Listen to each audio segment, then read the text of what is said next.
Myself, Dr. Pankaj Kumar Amani, Mathematics Faculty of Resonance. I am going to present memory-based paper solution of mathematics. Date 25 January 2023, shift 1। यहाँ पर जो first question है वो indefinite integration का है। इसमें एक basic function F X given है, integration of 2x dx upon X square plus 1 X square plus 3 upon, और इसकी फंक्शन की 3 पर वैल्यू गिवन है और इस फंक्शन को फाइंड आउट करना है। तो सबसे पहले हम इसमें क्या करेंगे कि सब्स्टिट्यूट करेंगे x square equal to t. तो उससे क्या होगा, ये जो इंटीग्रेशन है 2x dx किस पे कन्वर्ट हो जाएगा, dt में कन्वर्ट हो जाएगा, और नीचे आएगा आपके पास t plus 1 into T plus 3। Partial fraction का यूज करके हम इसको ब्रेक कर देंगे, 1 upon T plus 1 minus 1 upon T plus 3 1/2, और फिर इसका इंटीग्रेट कर देंगे। तो ये इंटीग्रेशन हो जाएगा ln t plus 1 minus ln t plus 3, और t को हम वापस एक्स स्क्वायर पुट कर देंगे।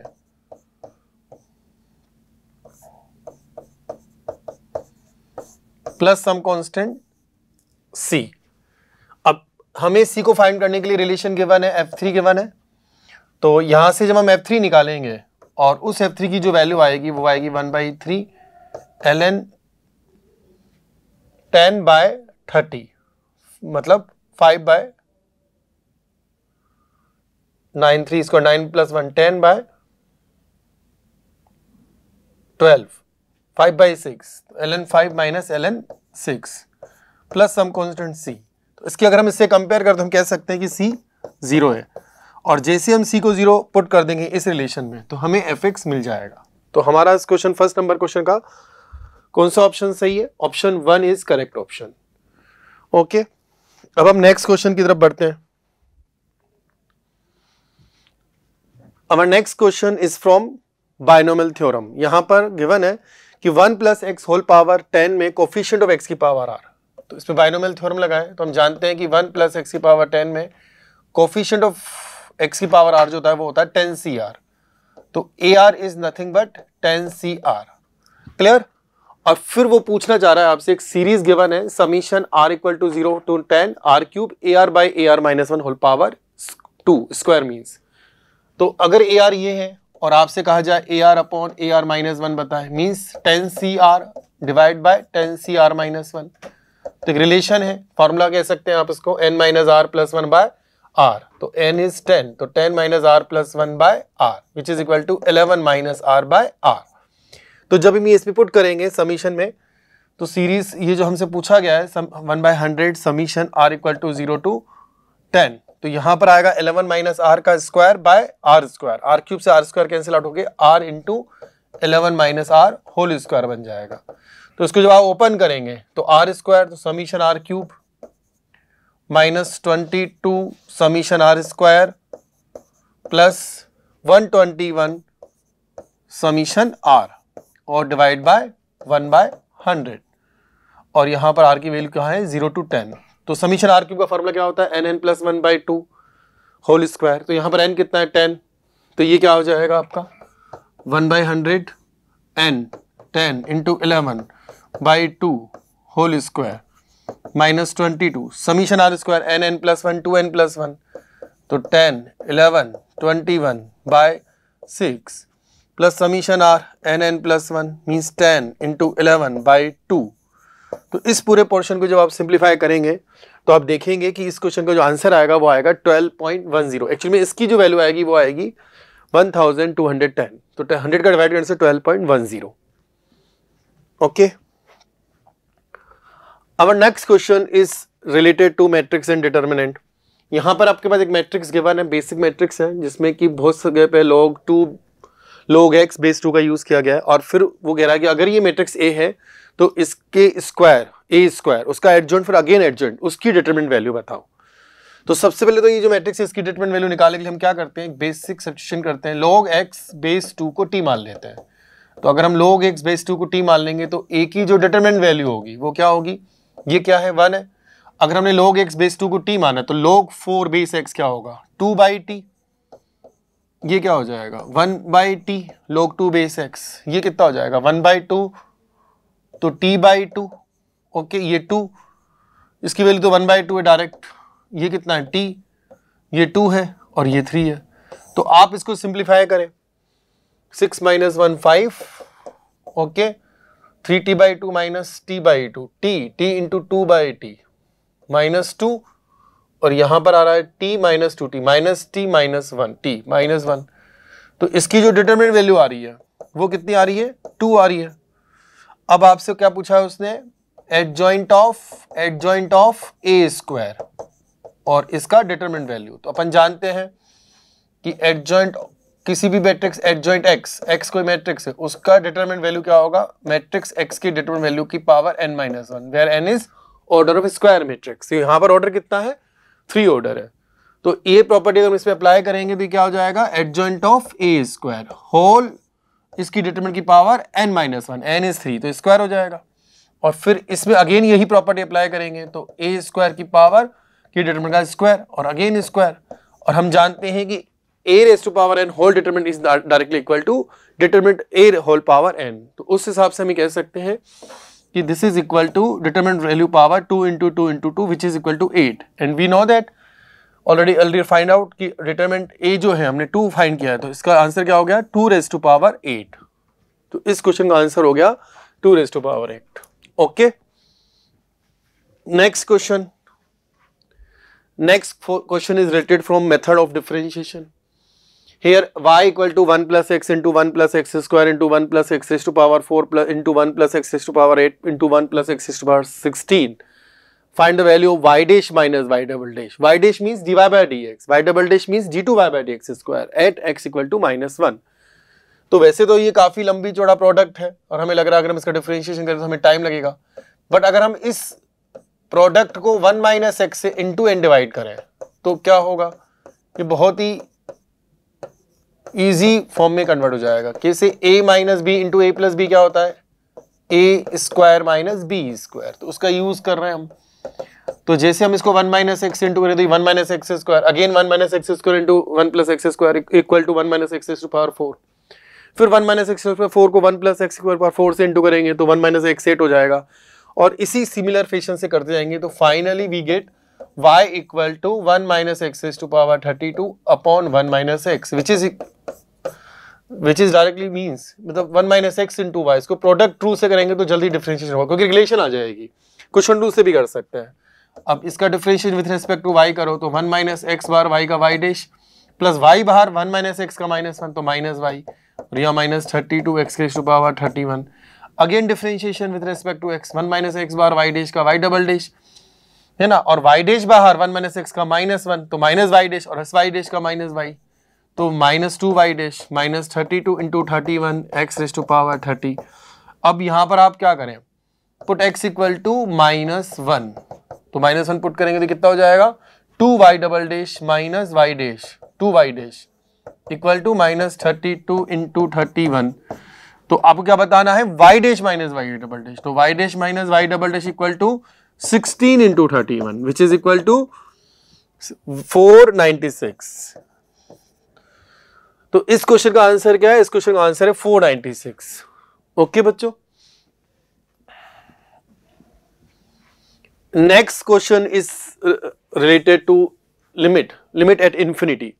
एक सीरीज गिवन है 1 + 2 - 3 + 4 + 5 - 6 फिर plus 7 + 8 - 9 and up to so on, ऐसे n ब्रैकेट्स हैं, लास्ट में 3n - 2 + 3n - 1 - 3n और नीचे है √2n की पावर 4 + 3n + 1 फिर minus again √n4 + n⁴ + n + 3 और इस पे limit n tends to infinite find करना है।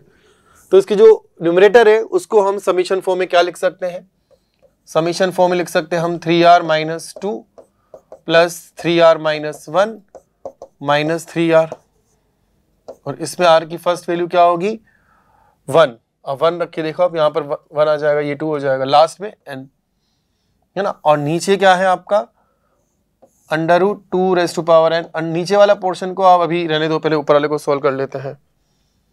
ठीक है बच्चों,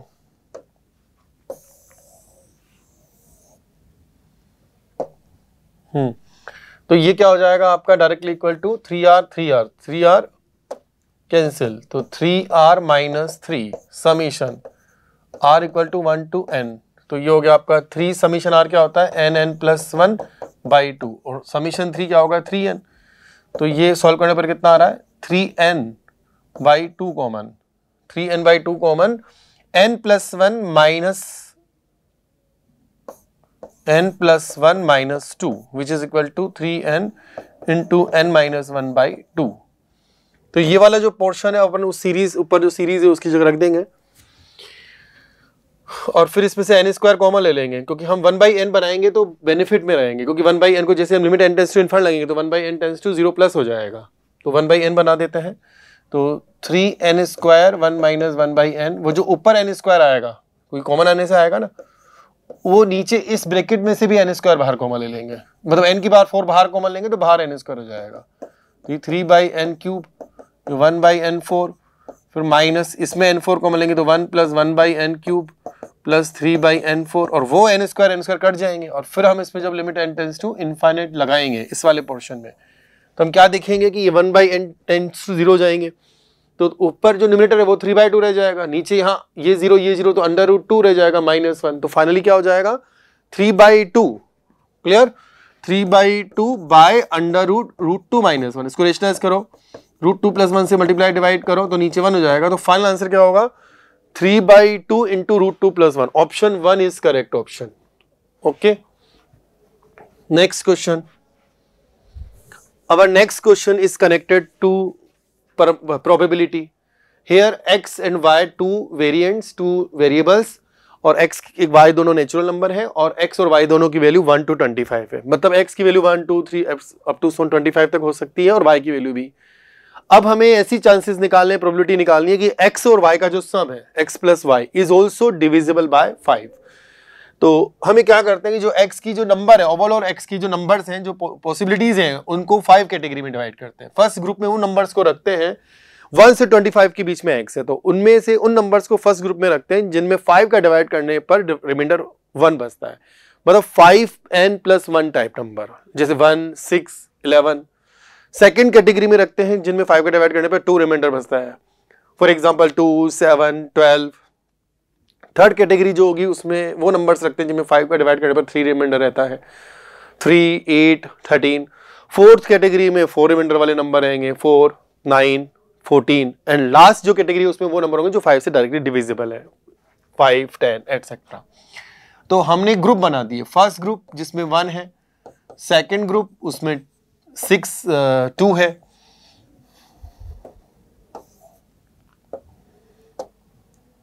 थर्ड ग्रुप उसमें 3 है, फोर्थ ग्रुप उसमें 4 है, फिफ्थ ग्रुप उसमें 5 है, फिर 6 वापस फर्स्ट ग्रुप में, 7 सेकंड ग्रुप में, 8 9 10 11 12 13 14 15 16 17 18 19 20 21 22 23 24 and 25.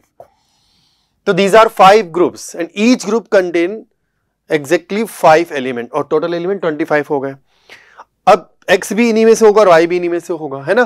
तो हम ये चाहते हैं कि x और y का जो सम है वो डिविजिबल बाय 5 हो। अगर सपोज हमने x ऐसा लिया जो कि फर्स्ट ग्रुप में से, सपोज x हमने लिया जो कि फर्स्ट ग्रुप में से, यानी कि x में डिवाइड करेंगे हम 5 का तो रिमाइंडर 1 बचेगा। तो x प्लस y को 5 से डिविजिबल होने के लिए अगर हम x को फर्स्ट ग्रुप में से ले रहे हैं तो y को हमें फोर्थ ग्रुप में से लेना होगा, क्योंकि फिर y में रिमाइंडर 4 बचेगा तो वो दोनों की रिमाइंडर मिलकर के अगेन डिविजिबल बाय 5 होनी चाहिए। तो अगर हमने x को फर्स्ट ग्रुप में से लिया तो y को हमें फोर्थ ग्रुप में से लेना होगा, ये एक फेवरेबल पॉसिबिलिटी है। अगर हमने x को सेकंड में से लिया तो y को हमें थर्ड में से लेना पड़ेगा, क्योंकि सेकंड ग्रुप में वो नंबर्स हैं जो कि 2 से डिवाइड, जिसमें 5 का डिवाइड 2 रिमाइंडर बचता है, और थर्ड में वो नंबर है जिनमें 5 का डिवाइड 3 रिमाइंडर, तो वो रिमाइंडर 2 और 3 ऐड होकर वापस 5 हो जाएगा, तो वो पूरा फिर वापस 5 से डिवाइड हो जाएगा।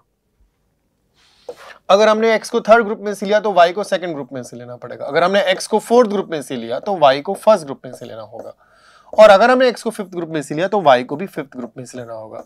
तो फेवरेबल जो पॉसिबिलिटीज हैं वो तो 5 है, और ओवरऑल टोटल पॉसिबिलिटीज जो है वो 25 है। कैसे? क्योंकि हम x को 1 में से ले तो y को 1 2 3 4 5 में से ले सकते हैं, फिर x को 2 में से ले तो y को 1 2 3 4 5 में से ले सकते हैं, अगर हम x को 3 में से ले तो y को 1 2 3 4 5 में से ले सकते हैं। तो टोटल पॉसिबिलिटी 25 है, 1 1 1 2 1 3 1 4 1 5, फिर 2 1 2 2 2 5, 3 1 3 2 3 5, 4 1 अप टू सो ऑन 4 5 और 5 1 अप टू सो ऑन 5 5। तो टोटल पॉसिबिलिटी 25 है और फेवरेबल पॉसिबिलिटीज 5 है। तो प्रोबेबिलिटी क्या होती है? फेवरेबल बाय टोटल, तो 5 by 25 which is equal to 1 by 5। तो इस क्वेश्चन का जो आंसर है वो 1 by 5, which first option is again correct. Next question is connected from definite integration. यहां पर एक इंटीग्रल है e raise to power mod of e raise x minus t और लिमिट है 0 to 2। तो पहले हम इसको प्रॉपरली डिफरेंट केसेस लेकर के x के डिफाइन करेंगे हम इसको फंक्शन को। थोड़ा सा अच्छा क्वेश्चन है ये, देखिए देख सकते हैं आप इसमें। यहाँ पर अगर हम x dt है तो t की जो लिमिट है वो 0 से 2 और x कुछ भी हो सकता है। तो केस 1 ले लिया हमने, सपोज x क्या है? लेस देन 0 है, x नेगेटिव क्वांटिटी है। तो अगर x नेगेटिव क्वांटिटी है तो x माइनस टी पूरी तरह से नेगेटिव हो जाएगा, क्योंकि t तो 0 से 2 के बीच में है और x नेगेटिव है तो x माइनस टी नेगेटिव हो जाएगा। तो ये जो फंक्शन है मोड हटाएंगे तो उसको नेगेटिव साइन देंगे। तो डिफाइन कैसे होगा? 0 to 2 e raise to power t minus x dt, जिसमें से e raise to power minus x बाहर चला जाएगा और e raise to power t का integration e raise to power t हो जाएगा। उसमें लिमिट लगा देंगे हम, तो e square minus e raise to power 0, मतलब ये आ जाएगा। तो फंक्शन इस तरह से डिफाइंड होगा when x less than 0 and if x is greater than और equal to 0। Case 2, suppose x is greater than 0 but less than equal to 2। तो उस केस में हम क्या करेंगे? जो ये फंक्शन की डेफिनेशन है जो कि इंटीग्रल पर बेस्ड है 0 to 2, उसको ब्रेक करेंगे 0 to x e raise to power mod x minus t और फिर प्लस x to 2। x कोई नंबर है, e raise to power mod x minus t d, उसको मैं भी डिफाइन करूंगा। तो अगर x की वैल्यू 0 से 2 के बीच में है तो 0 से x, ये किसकी लिमिट है? t की, क्योंकि यहां पर dt है। तो dt में t क्या हुआ? 0 और x के बीच में, मतलब t क्या हुआ? x से छोटा। तो t अगर x से छोटा हो तो x माइनस टी क्या होगा? पॉजिटिव, तो वो एज इट इज रहेगा। और यहां पर t की जो लिमिट है वो है x से 2, मतलब t क्या है? x से बड़ा। तो x से बड़ा है तो x माइनस टी क्या होगा? t x से बड़ा है तो x माइनस टी नेगेटिव होगा। तो ये जब ओपन होगा मोड तो ये t माइनस एक्स आ जाएगा। अब इसमें e raise to power x common ले लेंगे और e raise to power minus T का integration minus e raise to power minus T हो जाएगा। उसमें लिमिट लगा देंगे हम x टू 0, क्लियर। और यहां पर e raise to power minus X common आ जाएगा, e raise to power t का integration e raise to power t to 2x। तो ये हो गया आपका minus e raise to power x, इसमें लिमिट लगाओ e raise to power minus X minus 1 और plus e raise to power minus X e raise to power 2 minus e raise to power x, clear. तो जब आप इसको simplify करेंगे तो ये कितना आएगा? -1 plus e raise to power x और ये +1, ये -1 और +1 ये तो कट जाएंगे, है ना। तो ये आएगा एक तो e raise to power x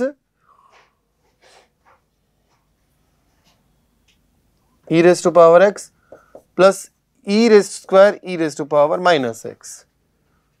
sorry, ये भी -1 आ रहा है और वो भी -1, कटेंगे नहीं, -2 आएगा वो, क्योंकि ये -1 और ये भी -1 तो वो -2 हो गया, ओके। और e raise to power -x e square plus e raise to power x, तो ये फंक्शन डिफाइंड हुआ। और जब हम थर्ड केस ले रहे हैं, सपोज हमने केस थर्ड में क्या लेंगे? केस 1 में क्या लिया था? x less than 0। Second case में क्या लिया? 0 to 2। तो अगर x की वैल्यू 2 से ज्यादा है, अगर x 2 से ज्यादा है और t क्या है? 0 से 2 के बीच में, तो डेफिनेटली x माइनस टी पूरी तरह से प्लस होगा तो मोड हट जाएगा और fx जो है वो इस तरीके से हो जाएगा, है ना, fx। तो आपका जो fx है उसमें e raise to power x common आ जाएगा, e raise to power minus T का integration e raise to power minus T होगा, माइनस भी आएगा उसमें साइन 2 to 0। तो ये कितना हो गया? e raise to power x e raise to power 0 1 minus e raise to power -2, clear. तो ये हमने क्या करा? जो हमारा फंक्शन था उसको डिफरेंट इंटरवल में डिफाइन कर दिया, ठीक है। अब हम इस पर एनालिसिस करते हैं। ये फंक्शन को हमने ऐसे डिफाइन कर दिया। तो हमारा ये फंक्शन आया, उसकी डेफिनेशन क्या थी? उसको first case x less than 0, second case x greater than 0 but less than equal to 2 and last case x greater than 0। x less than 0 में क्या है? e की power -x into e square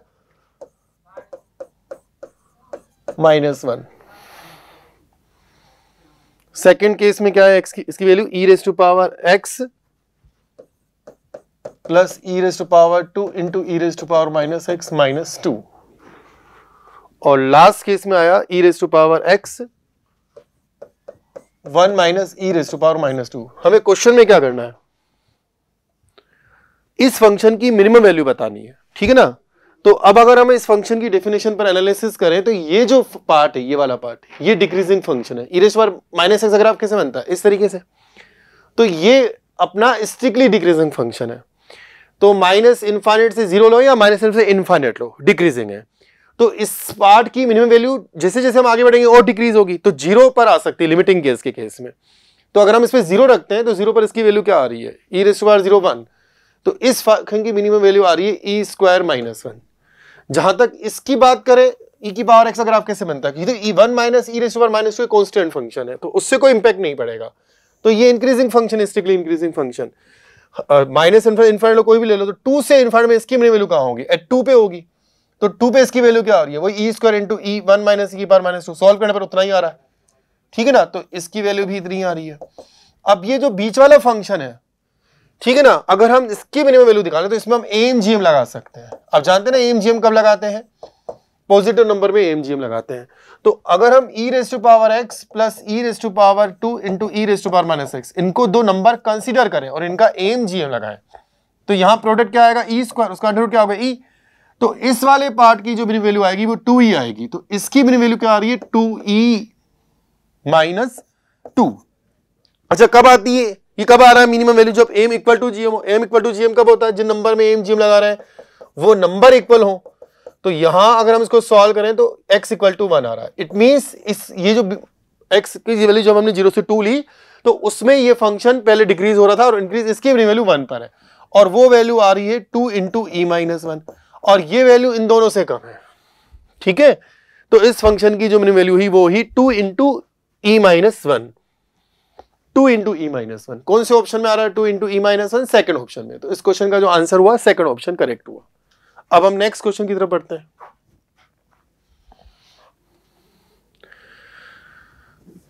Our next question is related from permutation combination. इसमें क्या है, हमारे पास एक set given है S, उसमें 6 एलिमेंट्स हैं 1 3 5 7 9 11, और हमें ऐसे नॉन एम्प्टी सबसेट लेने हैं, number of non empty subset लेने हैं ऑफ S, जिनमें नंबर्स का जिनमें जो एलिमेंट्स आए उनका जो सम हो वो 3 से डिविजिबल हो। अब इसमें 5 नहीं ले सकते क्योंकि नॉन एम्प्टी लेने हैं। अब वो जो सबसेट लेंगे उसमें एक एलिमेंट भी हो सकता है, 0 एलिमेंट तो होंगे नहीं, वो 5 नहीं होगा। तो वो जो सबसेट ले रहे हैं उसमें एक एलिमेंट भी हो सकता है मिनिमम, और 2 एलिमेंट 3 एलिमेंट, और मैक्सिमम कितने एलिमेंट हो सकते हैं, एस का सबसेट तो मैक्सिमम 6 एलिमेंट्स हो सकते हैं क्योंकि एस में खुद 6 एलिमेंट है। अगर हम एस की बात करें तो एस में जो 6 एलिमेंट्स हैं उनमें अगर हम देखें तो 2 एलिमेंट ऐसे हैं जो कि 3 से डिविजिबल है, इनको हम बोल सकते हैं 3k टाइप, 3k टाइप, क्योंकि ये जैसे अभी पिछले एक क्वेश्चन में डिस्कस किया था 5 का मल्टीपल, उसी तरीके से। और 1 क्या है, 1 और 7 क्या है, 3k plus 1 type, 3k plus 1 type है, यानी कि अगर इनमें डिवाइड करना चाहिए 3 का तो रिमाइंडर 1 बचेगा। और 5 1 3 5 और 11 ये नंबर है 3k प्लस 2 टाइप्स। तो इसमें जो एस में टोटल 6 नंबर्स हैं उसमें से 2 नंबर ऐसे जो 3 से डायरेक्टली डिविजिबल है, 3 एंड 9। 2 नंबर्स ऐसे हैं जो कि 3 का डिवाइड करने पर उनमें रिमाइंडर 1 बचता है, for example 1 and 7। And 2 numbers are there which is जिसमें डिवाइड करें of the type 3k plus 2 types, means उसमें अगर हम 3 का डिवाइड करेंगे तो 2 रिमाइंडर बचेगा, 5 एंड 11।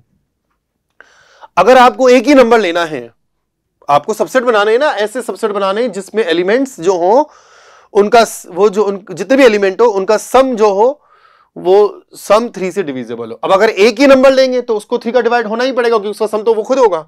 तो एक नंबर लेने की पॉसिबिलिटी क्या होगी, अगर 1 एलिमेंट ले रहे हैं, 1 एलिमेंट वाला सबसेट ले रहे हैं, 1 एलिमेंट सबसेट, 1 एलिमेंट सबसेट ले रहे हैं अपन, है ना, 1 एलिमेंट वाला सबसेट ले रहे हैं, तो उसमें वो एलिमेंट खुद एक ही एलिमेंट है तो उसका सम वो खुद होगा, तो 3 से डिवाइड होने के लिए उसको खुद को 3 का मल्टीपल होना पड़ेगा।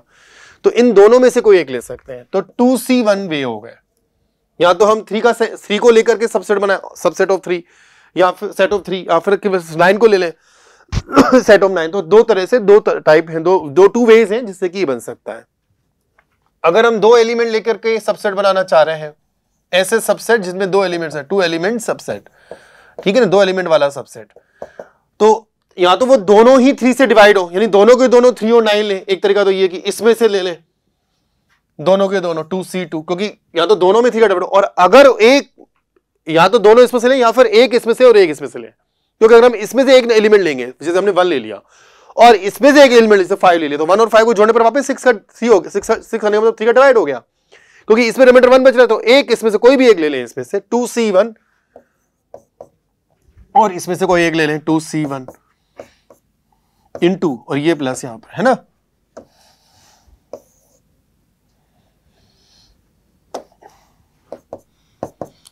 Five ways. अगर हम 2 एलिमेंट वाले सबसेट बनाएंगे तो 5 सबसेट ऐसे बनेंगे जिनके नंबर जो होंगे उनका सम जो होगा 3 से डिविजिबल होगा। 3 एलिमेंट्स वाले अगर हम ले लें, 3 एलिमेंट्स वाले सबसेट बनाना चाहे हम, तो इंडिविजुअली एक में से तो 3 ले नहीं सकते, और अगर हमने 3 में से 2 इनमें से ले लिया तो कोई इसमें से एक लेंगे तो पॉसिबल नहीं है।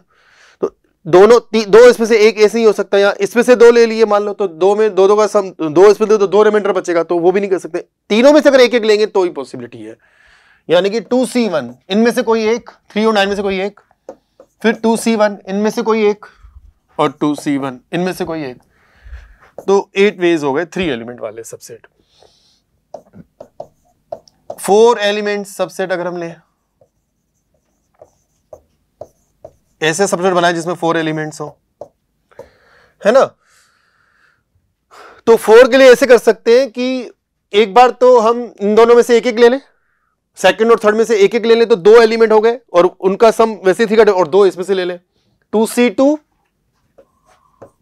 Into 2C1 into 2C1। एक तो ये तरीका है। और कोई तरीका, अगर हम 3 इसमें से ले लें, कितने लेने हैं आपको, 3 तो इसमें से ले नहीं सकते, 4 लेने ना आपको, तो 2 1 1 यही वो होगा, या फिर इसमें 2 और 2 4, फिर भी नहीं हो पाएगा। 2 इसमें से ले ले और 2 इसमें से ले ले, तो 2 और 2 4, और एक और एक 2 6। हाँ, ये भी हो सकता है। पहले में से कुछ नहीं ले और दूसरे में से 2 2 ले, 2C2 इंटू 2C2। ऐसे भी तो हो सकता है, 2 इसमें से ले और 2 इसमें से ले।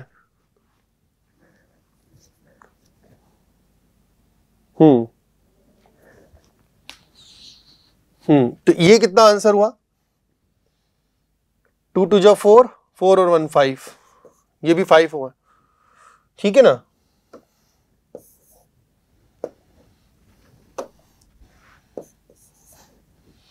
फाइव एलिमेंट सबसेट अगर हम लेना चाहें तो कैसे होंगे, 5 एलिमेंट्स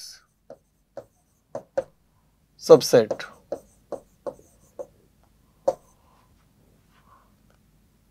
थ्री 9, ये सेट था ना 3 और 9 का, जिसको हमने 3K बोला था, क्लियर। और सेकंड क्या था, 3 9 1 7 5 11।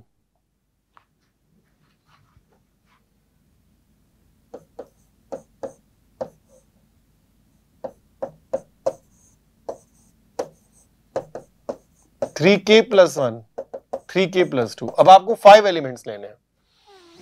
5 अगर एलिमेंट्स लेने हैं और आपने एक इसमें से लिया, किसी 2 में से 2 2 लेने पड़ेंगे आपको, है ना, और एक में से एक, तो 2 इसमें से लो और 2 इसमें से लो, 4 और 4, 2 और 2 4, 4 और 2 6। हाँ, और उसमें से एक, पहले में से एक लो 2C1, और इनमें से 2 लो, इनमें से 2 लो, यही हो सकता है। 2 वेज हो गए। और अगर हमें 6 एलिमेंट लेने हैं तो क्या हम सारे एलिमेंट ले सकते हैं, हाँ, तब भी हो जाएगा वो 3 से divide, 2C2 dot 2C2 dot 2C2 1। तो फाइनल आंसर कितना हुआ, टोटल कितना हुआ, ये 2 है, 2 plus 5 plus 8 plus 5, 2 plus 5 plus 8 plus 5 plus 2 plus 1, 7 और 8 15 23। तो इस क्वेश्चन का आंसर है 23। Fourth option is correct.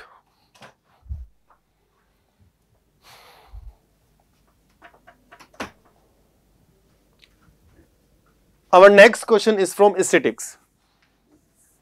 इसमें क्या है कि आपके पास n वेरिएट्स हैं, सपोज n वेरिएट्स जो हैं वो उनमें उन n वेरिएट्स हैं, उनका जो मीन है वो 10 है और उनका जो वेरिएंस है वो 4 है।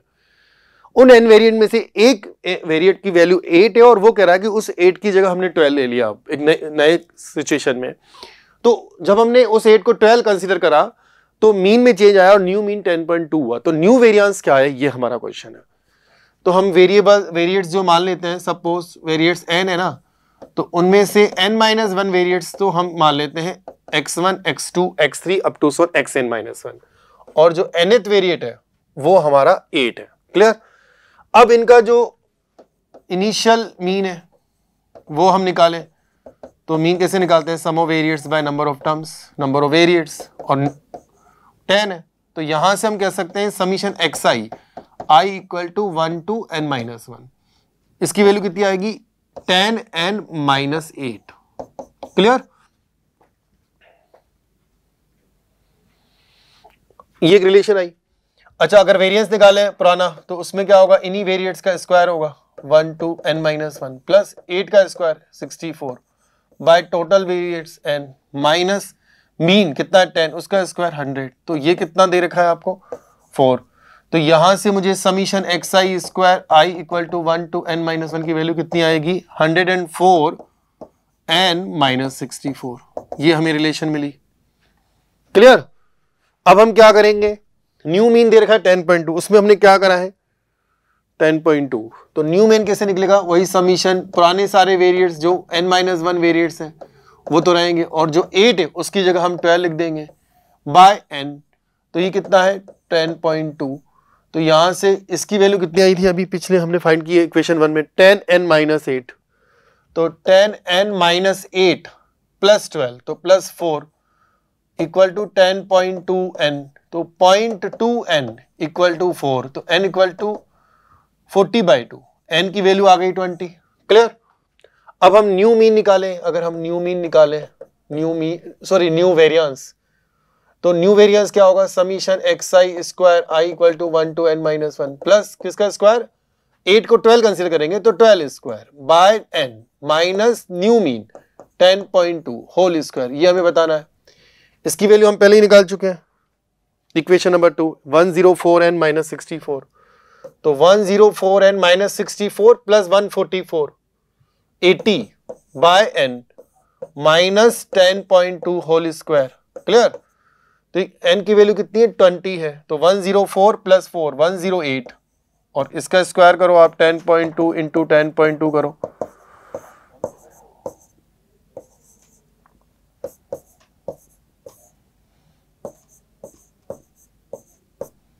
ये आ गया आपका 104.04। तो इसको अगर आप सिंप्लीफाई करेंगे तो 3.96। तो न्यू वेरिएंस की वैल्यू होगी 3.96। Fourth option is correct option.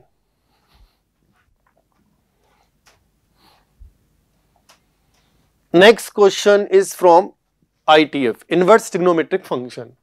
एक ट्रिग्नोमेट्रिक इक्वेशन है tan inverse 2x upon 1 minus x square plus cot inverse 1 minus x square upon 2x equal to π/3 और x की वैल्यू -1 to 1 है। तो इसकी जो भी सॉल्यूशन है उनका सम बताना है आपको। सम भी गिवन है इन टर्म्स ऑफ अल्फा और अल्फा की वैल्यू बतानी है। तो सबसे पहले तो इसमें हम सब्स्टिट्यूट करते हैं, consider x as tan theta और x की वैल्यू -1 to 1 है, तो हमारा जो थीटा हो गया वो -π/4 टू +π/4 हो गया।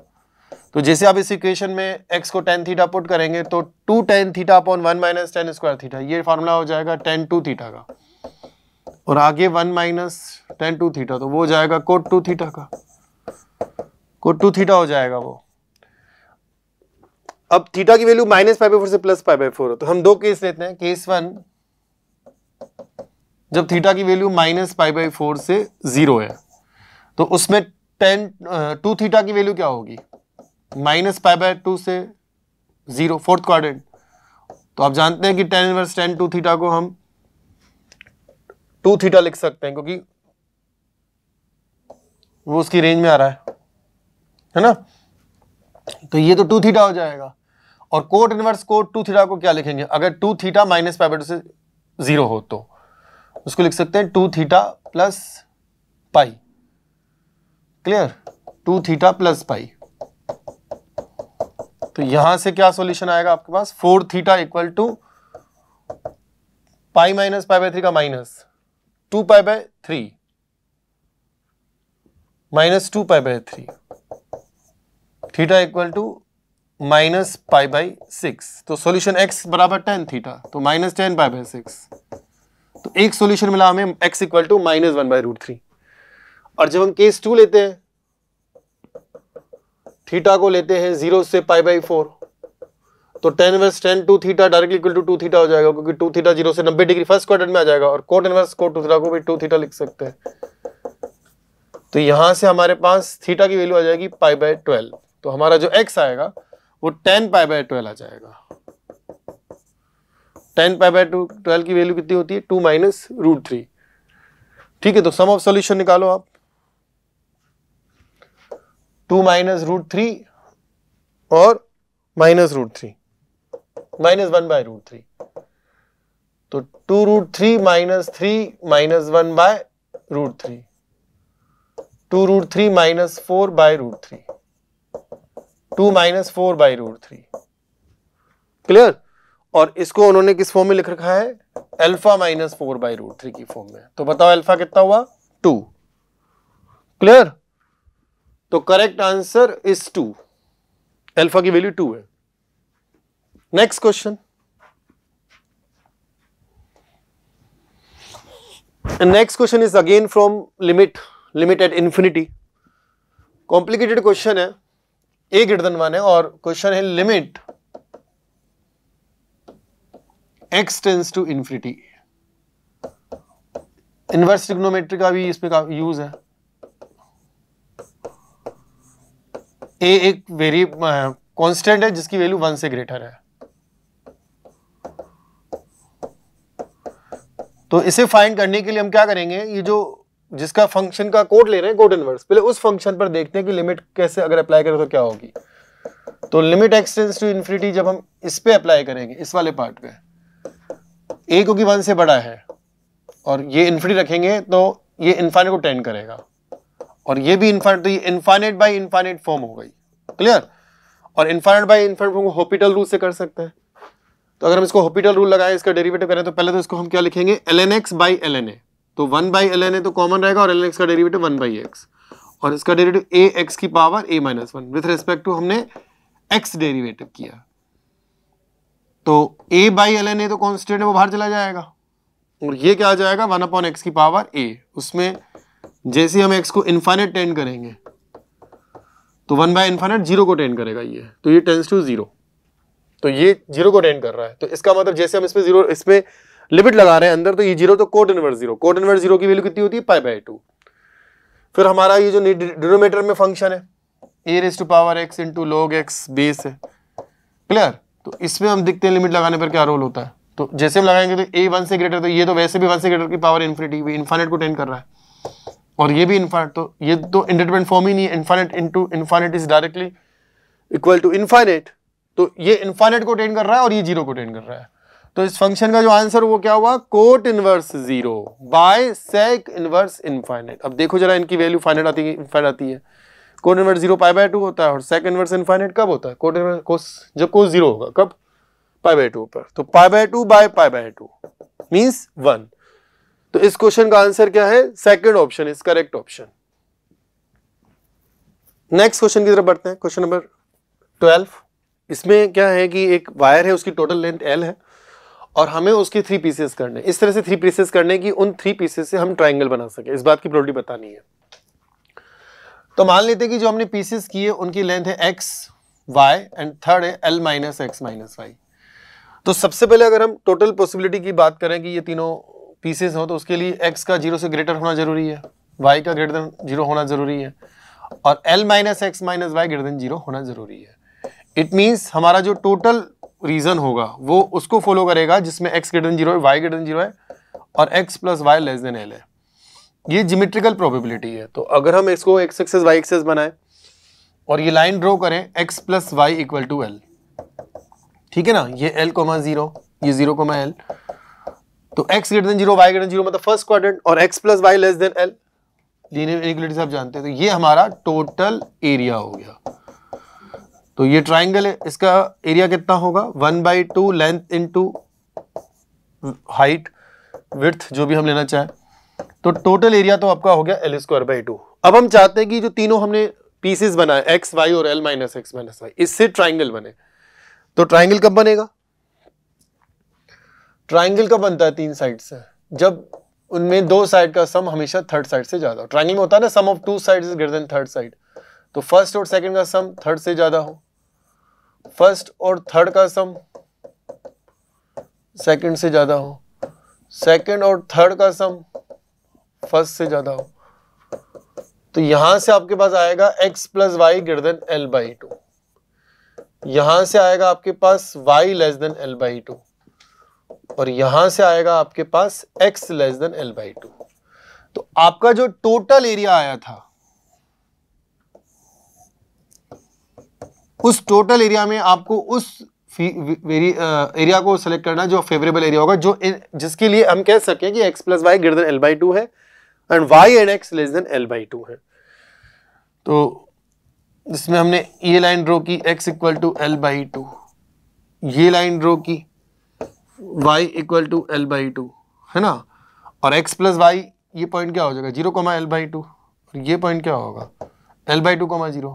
तो ये जो लाइन हमारी होगी जो इसके पैरेलल होगी x + y = L/2, तो हम वो रीजन सेलेक्ट करेंगे जिसके लिए तीनों बातें सही हो। तो x < L/2 यानी कि हमें इधर आना है, क्लियर, y < L/2 यानी कि हमें इसके नीचे जाना है, और x + y > L/2 यानी कि इस लाइन के उधर जाना है। तो इसके उधर और उसके इधर और इसके इधर, तो ये जो हमारा रीजन है ये फेवरेबल रीजन है। इस फेवरेबल रीजन का एरिया क्या है? फेवरेबल एरिया क्या होगा? इसका एरिया 1/2, ये भी ट्राइंगल है 1/2, इसकी लेंथ और विड्थ भी L/2 है। तो फेवरेबल एरिया जो हुआ वो हुआ L²/8, और टोटल एरिया क्या था L²/2। तो प्रोबेबिलिटी क्या हो गई? Favourable by total L²/8 by L²/2 which is equal to 1/4। तो इस क्वेश्चन का आंसर क्या हुआ? 1/4। Second option is correct option. Next question,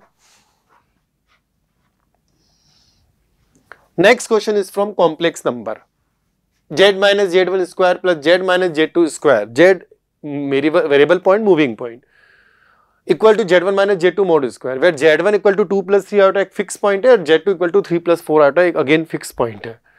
तो सबसे पहले तो हम ये देखते हैं कि z1 - z2 जो 2 + 3 आउट ये किसको, ये वैसे अगर हम जो मूविंग पॉइंट है उसको p of z बोले, और जो हमारा z1 है उसको a बोले, और b हमारा z2 है, क्लियर। तो ये डिस्टेंस को रिप्रेजेंट कर रहा है ना pa², ये क्या हो गया pb², एक बराबर ab²। a और b क्या है? Fix point. तो एक 2 पॉइंट फिक्स पॉइंट है a और b, है ना, और एक पॉइंट p ऐसा है कि उसकी a से डिस्टेंस और b से डिस्टेंस का जो सम है वो ab² के बराबर है। तो ये तो पाइथागोरस थ्योरम लग गई। तो ये पॉइंट p क्या करेगा? मूव करता रहेगा, ये पाथ बनाएगा ना, इसका लोकस बताना है, a और p फिक्स है। तो ये अगर इनका स्क्वायर इसके सम के बराबर, इसके वैल्यू के बराबर है इसके स्क्वायर के, इसका तो 90 डिग्री एंगल होगा। तो ये क्या बनेगा? सर्कल बनेगा एक, जिस पर p होगा। तो p का लोकस क्या होगा? p का लोकस क्या होगा? p का लोकस एक सर्कल होगा जिसके लिए डायमीटर ab होगा। तो ऑप्शन में तो एक ऑप्शन में सर्कल लिखा हुआ है यहाँ पे, तो डायरेक्ट कर सकते हैं, बट डायमीटर ab होगा। तो रेडियस क्या होगी? ab/2। तो a क्या है आपका 2, 3, और b क्या है आपका 3, 4। तो ab डिस्टेंस क्या होगी 2 - 3, 1 + 3 - 4, 1 का अंडर √2 जो डायमीटर होगी। तो रेडियस क्या होगी √2/2, 1/√2। तो आंसर क्या हुआ? Circle with radius 1/√2। Second option is correct option. Next question, next question is related from function, composite function, inverse function, इसका यूज हो रहा है। यहां पर आपके पास fx है ax⁻b + 3 और gx है ax + c, और आपके पास गोफेक्स निकालना है। तो गोफेक्स किससे निकालेंगे आप? g of fx, g of f x means g of fx। अब gx क्या है? ax + c, तो g of fx क्या होगा? afx + c। इसको y मान लेते हैं क्योंकि इसके इनवर्स की जरूरत पड़ेगी अपन को, और fx कौन है? x⁻b + 3 + c। अब मुझे अगर इसका इनवर्स निकालना हो, तो कोई function y in terms of x और उसका इनवर्स फंक्शन निकालना हो, तो पहले हमको x in terms of y निकालना होता है। तो यहां से हम x in terms of y निकालेंगे, तो y - c/a - 3 whole power 1/b, यही तो x की वैल्यू आएगी। इसको सिंप्लीफाई करो आप, y minus c minus 3a by a whole power 1/b। तो ये जो गोफेक्स को हमने y माना है, तो अगर हम इसका इनवर्स निकालें, अगर लास्ट में अगर हम इसका इनवर्स बोले, यानी कि गोफेक्स का इनवर्स फंक्शन, तो वो किस फॉर्म में आएगा? y की जगह x रख दो, क्योंकि यहां पर आपने x रखा है।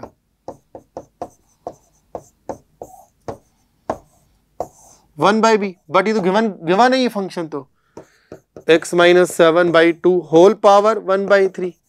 तो अगर हम इसकी कंपेयर करें तो हम क्या कह सकते हैं कि c plus 3a equal to 7, c plus 3a equal to 7, b equal to 3 और a इक्वल टू 2। तो इनको सिंप्लीफाई करो, a बराबर 2 यहां रखो तो c बराबर आपका 1 आ जाएगा। तो c बराबर 1 आ जाएगा। अब fx और gx दोनों ही आ जाएंगे। fx क्या था? x की पावर b प्लस 3, x की पावर b था ना, x की पावर b प्लस 3, और gx क्या? ax plus c, ax plus c, यानी कि 2x प्लस 1। अब आपको क्या बताना है? अब आपको बताना है फोग ऑफ AC प्लस गोफ of B, fog of AC plus गोफ ऑफ B।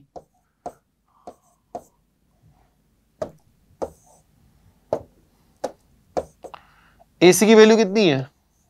A कितना है? 2, C कितना है? 1, तो फोग ऑफ 2, गोफ ऑफ B, B कितना है? 3। तो ये हो गया G of fog of 2 means F of G2 plus G of F3। G2 कितना आएगा? यहां से G2 निकालो, 5, तो F5। F3 कितना आ रहा है? 27 प्लस 30। क्लियर? F5 कितना आ रहा है? F5 125 और 3 128, और G30 कितना आ रहा है? 61। तो ये कितना हो गया? 189। 189। First option is correct option. Next question. Next question conic section से पैराबोला पे बेस्ड है। दो पैराबोला है, एक फर्स्ट y, दोनों ही अपवर्ड पैराबोला है, y equal to 2x square and y equal to x square plus 1, और दोनों की जो कॉमन टेंजेंट है, पहले हमें कॉमन टेंजेंट की इक्वेशन निकालनी होगी, और जब कॉमन टेंजेंट की इक्वेशन आ जाएगी तो हम उसकी 0,√3 से डिस्टेंस निकालेंगे। तो हमें क्या करते हैं कि जो y equal to 2x square है, क्लियर, उस पर कोई पॉइंट कंसीडर करते हैं, x को t मान लेते हैं, वेरिएबल मूविंग पॉइंट की फॉर्म में कंसीडर करते हैं। तो y की वैल्यू क्या हो गई? 2t square. अब इस पैराबोला पर हमने पॉइंट माना, तो इस पर इस पैराबोला की टेंजेंट निकालेंगे, तो उसके लिए इसका dy बाई dx निकालते हैं।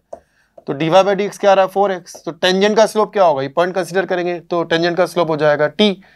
तो टेंजेंट की इक्वेशन क्या हो जाएगी? पॉइंट स्लोप फॉर्म से y माइनस y1 इक्वल टू, स्लोप समझ में आ रहा ना, ये x को t से रिप्लेस करो तो 4t और x माइनस t। तो हमारी जो टेंजेंट की इक्वेशन आ गई वो हो गई 4tx माइनस 2t स्क्वायर। ये टेंजेंट की इक्वेशन पैरामीट्रिक फॉर्म में आ गई parabola y equal to 2x square की। बट आपको कॉमन टेंजेंट निकालनी है, तो ये जो टेंजेंट है वो क्या करेगी? अब इस कर्व की भी टेंजेंट होनी चाहिए, तो हम दोनों को सॉल्व करके जो भी क्वाड्रेटिक इक्वेशन बनेगी x में, उसका d0 कर देंगे। तो ये वहां पुट कर देंगे x square plus 1, clear, 4tx minus 2t square. तो x square minus 4tx plus 2t square plus 1 equal to 0। अब हम इसका d0 कर देंगे, क्लियर। तो यहां से जब d0 करेंगे तो t की वैल्यू आ जाएगी 16t square, 16t square minus 4 into 1 into 2t square plus 1 equal to 0। तो 8t स्क्वायर इक्वल टू 4। तो t की वैल्यू जो आएगी वो आएगी प्लस माइनस 1/√2, क्लियर। तो टेंजेंट की equation y equal to 4tx minus 2t square, y equal to 4tx minus 2t square. तो एक तो हो गई y बराबर, अगर हम 1/√2 लेते हैं तो 4/2, 2√2x माइनस 2, और t स्क्वायर की वैल्यू 1/2, 1।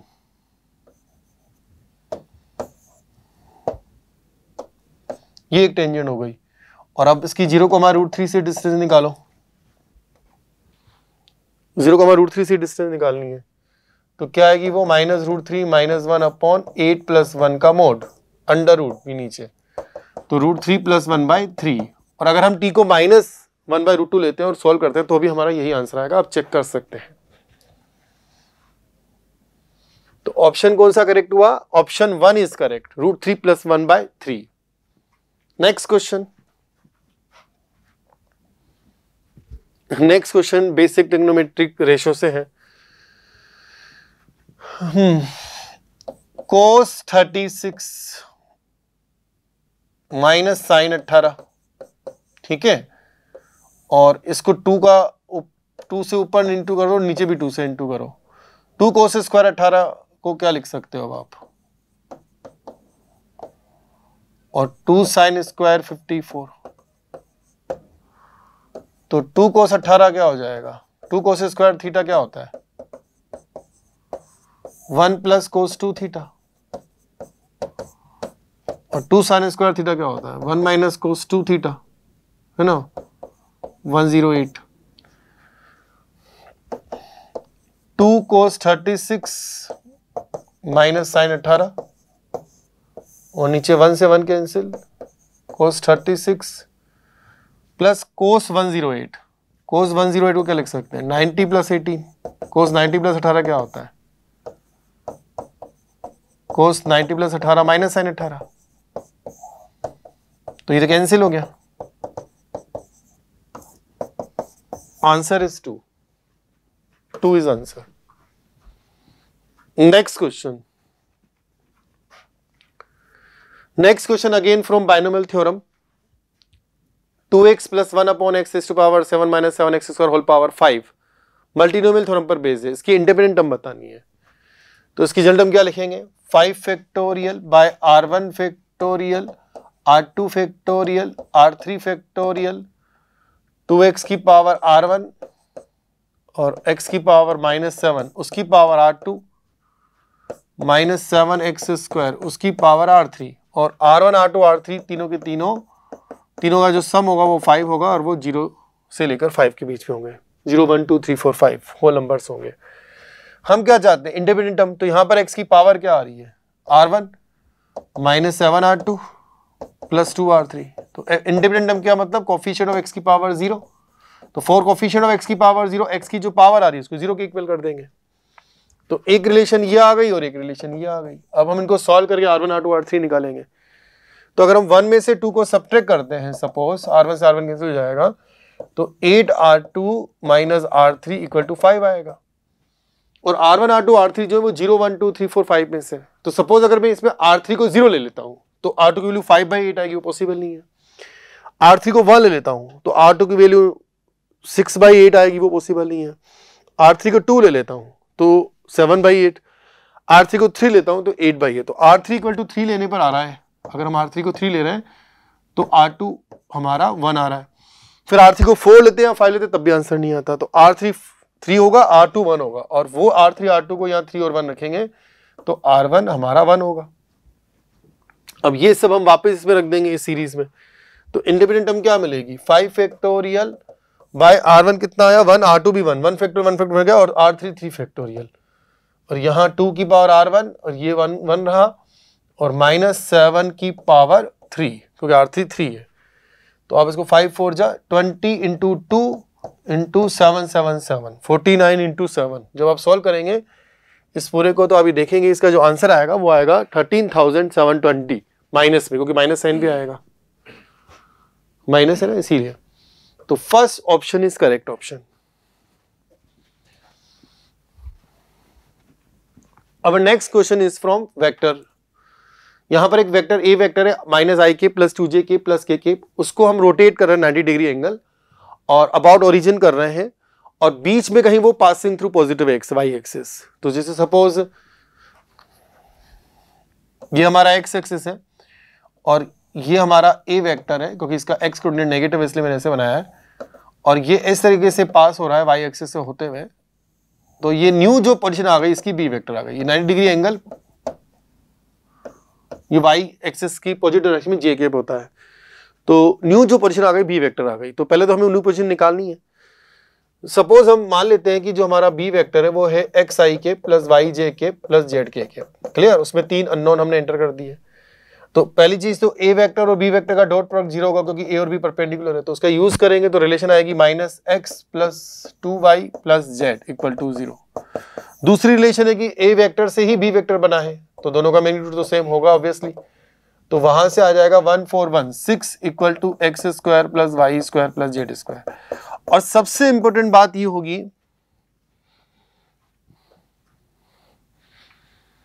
अब इनको सॉल्व अगर हम करते हैं, जैसे दो रिलेशन ये आई ना, ए वेक्टर से बी वेक्टर बना, y का प्लस होना भी जरूरी है क्योंकि वो 90 डिग्री, तीनों एक प्लेन में होंगे, ए वेक्टर बी वेक्टर और जे के, ये तीनों क्या होंगे, एक प्लेन में होंगे। तो तीन vector, A vector B vector और जे के, वाई एक्सिस मतलब, तो ये कोप्लेनर है ना। तो कोप्लेनर है तो जे के पहले लिख देता हूं मैं 0 1 0, फिर ए वेक्टर लिख देता हूं -1 2 1 और फिर बी वेक्टर। तो ये रिलेशन, ये डिटरमिनेंट वैल्यू 0 होगी, तो यहां से हमारे पास आ जाएगा -z - x, means z equal to -x, ये तीसरी रिलेशन आ जाएगी। तो अब तो तीन रिलेशन से हम सॉल्व कर सकते हैं। इसके अलावा क्योंकि वो बी वेक्टर ए वेक्टर इधर था वो बना और बीच में वाई एक्सिस आ रहा है, तो बी वेक्टर और जे के का जो प्रोडक्ट होगा, डॉट प्रोडक्ट, वो पॉजिटिव होना चाहिए। बी वेक्टर डॉट जे के शुड बी पॉजिटिव, यानी कि जो हमने बी वेक्टर माना है उसका जो वाई है वो पॉजिटिव होना चाहिए, तो वाई का पॉजिटिव होना भी जरूरी है। अब सॉल्व कर लो आप, जैसे कि यहां रखो आप z को -x, तो y इक्वल टू x आ गया, तो y इक्वल टू x हो गया और z को -x, तो ये x square plus x square plus x square equal to 6, तो 3x स्क्वायर इक्वल टू 6, तो x इक्वल टू 2, तो x इक्वल टू +-√2, क्लियर। और y इक्वल टू x आया था, तो y को प्लस लेना तो x को भी प्लस लेना पड़ेगा, तो x √2 हो गया, y √2 हो गया और z -√2 हो गया। तो इस तरीके से हमारे पास b वेक्टर आ गया, x √2 y √2 और z -√2, √2 ऑफ i के प्लस j के माइनस k के। अब क्या करना है आपको, इस b वेक्टर का c वेक्टर 5 4 3 की डायरेक्शन में प्रोजेक्शन निकालना है। 5i के 4j के 3k के, जो कि हमारा c वेक्टर है, उसमें b वेक्टर का प्रोजेक्शन निकालना है। तो प्रोजेक्शन मतलब ये स्केलर b cos थीटा, अगर हम इसको थीटा बोलें तो mode b cos is directly nothing, it is nothing but mode b mode c, जो कि mode b mode c cos theta by mode c हो जाएगा, और होल मोड लगा देते हैं, पॉजिटिव होता है प्रोजेक्शन। तो यहां पर आएगा आपके पास √2 कॉमन, 5 4 9 -3 6, 6 √2 पर आएगा और नीचे c वेक्टर का मैग्नीट्यूड 25 और 16 और 9 50 का अंडर रूट 5 √2, तो आप सॉल्व करेंगे तो 6/5 आएगा। तो कौन सा ऑप्शन सही है, थर्ड ऑप्शन इज करेक्ट, 6/5।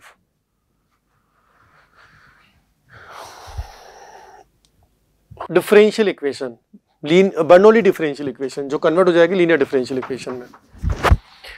तो इसको सॉल्व कैसे करेंगे, dy/dx minus y/x equal to y³ into 1 + ln x। तो सबसे पहले हम इसमें y³ का डिवाइड करें, y⁻³ -3 dy/dx -1/x y⁻² equal to 1 + ln x। अब आप इसमें y⁻² को t मान लें, तो -2 y⁻³ dy/dx dt/dx हो जाएगा। तो ये जो डिफरेंशियल इक्वेशन है लीनियर डिफरेंशियल इक्वेशन में कन्वर्ट हो जाएगी। dt/dx plus 2/xt equal to -2 into 1 + ln x। तो लीनियर डिफरेंशियल इक्वेशन में क्या करना होता है, इंटीग्रेटिंग फैक्टर निकालना होता है। dt/dx plus 2/x into t equal to -2 into 1 + ln x, यही आपकी डिफरेंशियल इक्वेशन है। तो इंटीग्रेटिंग फैक्टर क्या होगा, e⁻⁴ इंटीग्रेशन px कौन है, 2/x, तो 2 ln x, ये हो गया आपका x स्क्वायर। सॉल्यूशन कैसे लिखते हैं, इंटीग्रेटिंग फैक्टर इंटू y, यहाँ t है तो t आएगा, फिर integration of integrating factor into q,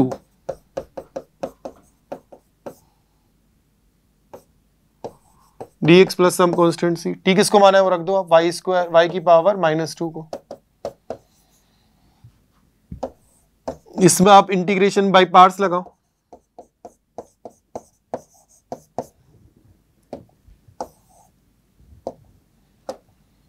first function, second function,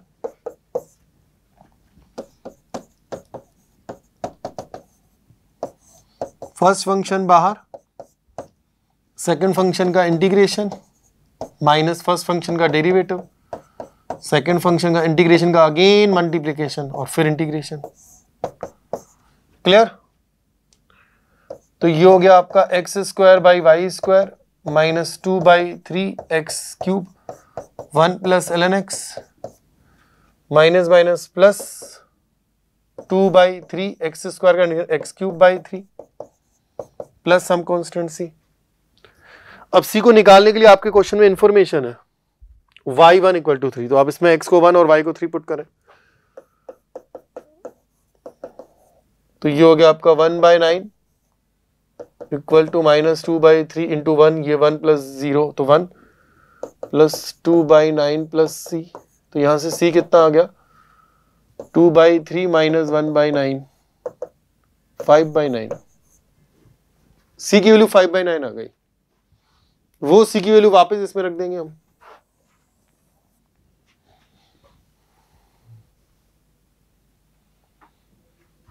एक minute, x square by y square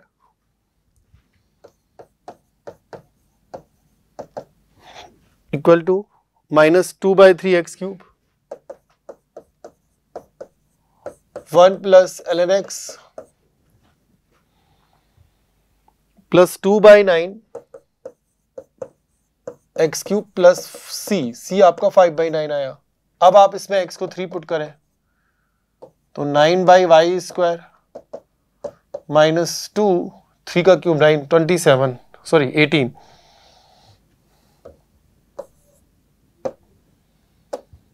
into 1 plus ln 3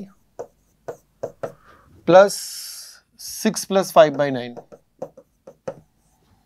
तो ये हो गया आपका 9/y² equal to 9 LCM minus 162 1 plus ln 3 54 और प्लस 5 59, तो y² एट 3 व्हेन x = 3, यही तो बताना है आपको।